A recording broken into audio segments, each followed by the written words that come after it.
Hi friends, ഇന്ന് ഞാനൊരു പുതിയ വീഡിയോ ആയിട്ട് വന്നിട്ടുണ്ട്. ഇന്ന് നമുക്കൊരു ബീഫ് പെരളൻ ഉണ്ടാക്കാൻ നോക്കാം. അതിനുവേണ്ടി 1/2 കിലോ ബീഫാണ് ഞാൻ എടുത്തിരിക്കുന്നത്. അത് നല്ല വൃത്തിയായിട്ട് കഴുകി സ്ട്രെയിൻ ചെയ്ത് വെച്ചിട്ടുണ്ട്. അതിനുവേണ്ടി ഒരു 8 വെളുത്തുള്ളിയും 10 ചുമന്നുള്ളിയും ഒരു കഷ്ണം ഇഞ്ചിയും കുറച്ച് കറിവേപ്പില കൂടി എടുത്തിട്ടുണ്ട്. പെട്ടെന്ന് അരച്ച് കിട്ടാനായിട്ട് ഞാനിതൊന്ന് കട്ട് ചെയ്ത് വെച്ചിട്ടുണ്ട്. അപ്പോൾ ഇതെല്ലാം കൂടി ഒന്ന് അരച്ചെടുക്കാനായിട്ട് നമുക്ക് മിക്സിയുടെ ജാറിലേക്ക് ഇടാം. ഇനി ഇതിലേക്കുള്ള മസാല കൂടി നമുക്ക് നോക്കാം. 1/2 ടീസ്പൂൺ മഞ്ഞൾപ്പൊടി, 1 ടേബിൾ സ്പൂൺ മുളക് പൊടി, 1 ടേബിൾ സ്പൂൺ മല്ലിപ്പൊടി,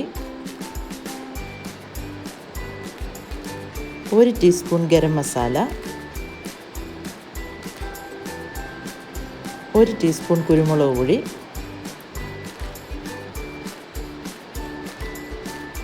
പിന്നെ ഒരു പച്ചമുളക് ഒന്ന് മുറിച്ചിടുന്നുണ്ട്. കൂടെ 1 ടീസ്പൂൺ വെളിച്ചെണ്ണ കൂടി ചേർക്കണം. പിന്നെ 1 ടീസ്പൂൺ ഉപ്പും 1 ടീസ്പൂൺ നാരങ്ങാ നീരൂടെ ചേർത്ത് നന്നായിട്ടൊന്ന് അരച്ചെടുക്കാം. ഇനി നമ്മൾ അരച്ച് വെച്ചിരിക്കുന്ന ഈ മസാലയെല്ലാം കൂടി ബീഫിലേക്കിടാം. കൂട്ടത്തിൽ 2 ടീസ്പൂൺ മീറ്റ് മസാല കൂടി ചേർക്കണേ.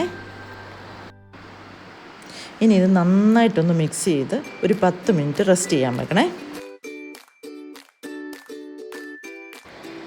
10 മിനിറ്റ് കഴിഞ്ഞ് ഇത് കുക്കറിലേക്കിട്ട് ഒന്ന് വേവിച്ചെടുക്കാം. ഈ സമയത്ത് നമുക്കൊരു സവാളയും ഒരു 4-5 ചുമന്നുള്ളിയും കൂടെ അരിഞ്ഞു വെക്കാം. ഇനി ഒരു പാൻ അടുപ്പത്ത് വെച്ച് 3 ടേബിൾ സ്പൂൺ എണ്ണ ഒഴിച്ച് അതിലേക്ക് കടുകിട്ട് കുറച്ച് കറിവേപ്പില കൂടി ഇട്ട്, തേങ്ങാക്കൊത്ത് ഇഷ്ടമുള്ളവരാണെങ്കിൽ കുറച്ച് തേങ്ങാക്കൊത്തുകൂടി ഇടാവേ. ഇവിടെ എല്ലാവർക്കും തേങ്ങാക്കൊത്ത് ഭയങ്കര ഇഷ്ടം, അതുകൊണ്ട് ഞാൻ കുറച്ച് തേങ്ങാക്കൊത്ത് ഇട്ടിട്ടുണ്ട്. നിങ്ങൾക്ക് തേങ്ങാക്കൊത്ത് ഇഷ്ടമില്ലെങ്കിൽ നിങ്ങൾക്കത് സ്കിപ്പ് ചെയ്യാവുന്നതാണ്. തേങ്ങ ഇപ്പം ബ്രൗൺ നിറമായിട്ടുണ്ട്. അപ്പോൾ നമുക്ക് അരിഞ്ഞു വെച്ചിരിക്കുന്ന സവാളയും കൊച്ചുള്ളിയും കൂടെ ഇതിനകത്തേക്കിട്ട് വഴറ്റാം. ഇപ്പം നല്ല ബ്രൗൺ നിറത്തിലായിട്ടുണ്ട്.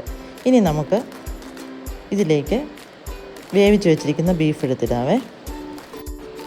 ഇപ്പം നമ്മുടെ ബീഫെല്ലാം ഇതിലേക്ക് ആഡ് ചെയ്തിട്ടുണ്ട്. ഇനി ഇതെല്ലാം ഒന്ന് ഇളക്കി യോജിപ്പിച്ചിട്ട് 5 മിനിറ്റ് നേരം നമുക്ക് സ്റ്റൗവിൽ തന്നെ വെച്ച് വെയിറ്റ് ചെയ്യാം.